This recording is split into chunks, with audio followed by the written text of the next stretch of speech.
kami dari kelompok PS Pembasmi Pancuri Kilau. Nikahilah. Nikahilah masa enggak.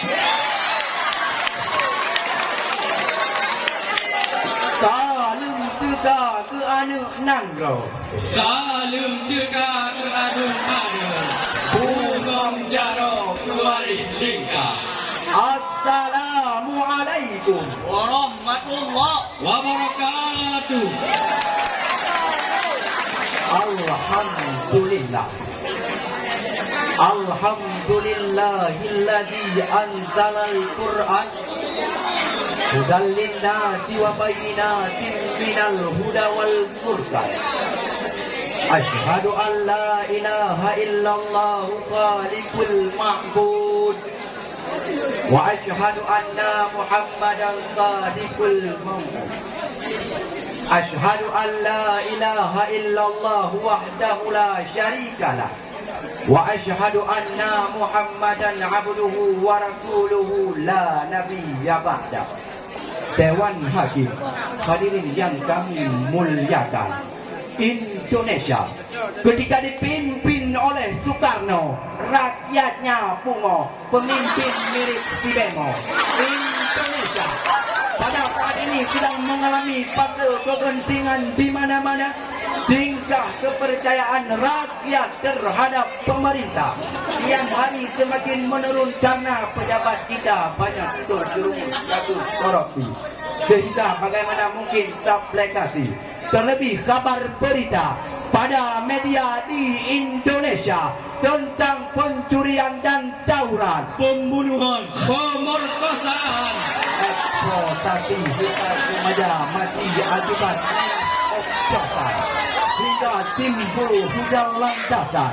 Apa yang harus kita lakukan? Salah satu tema yang kami angkat, akhlak Rasulullah sebagai kunci legasi moral. Rasul merupakan figur yang lurus, yang tinggi, yang harus diikuti dengan sepenuh hati. Sehingga Abu Al-A'la Al-Maududi, the 10th front of Islam, dalam dunia menjelaskan. There is one example. Rasul merupakan contoh yang paling lengkap dalam dirinya. Terdapat kebesaran akhlak beliau yang sangat baik dalam memimpinkan umat, yang membawa umat dari Arab hingga ke Pulau Sumatera, ke pelosok Pulau Umbang Aceh Utara. Dewan Hakim, hadirin sekalian, beserta teman-teman yang kami banggakan, sehingga Abu Profesor Dr.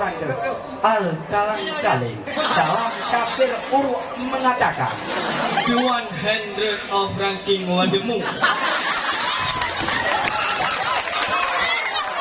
sehingga menjadilah sebuah persabdaannya beliau, ini budiku lautin makarimal akhlakul karimah. Sungguh Rasul diutus untuk menyempurnakan akhlakul karimah yang sangat baik dalam memimpinkan rakyat. Rakyat dengan datang beliau tidak menyembah berhala. Landasan bagaimana hadirin?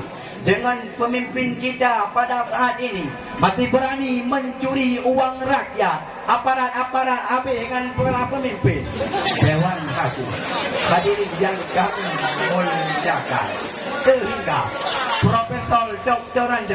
Abu Al-Tetehem dalam koran mengatakan, carilah pemimpinmu bagaikan Rexona, karena Rexona setia.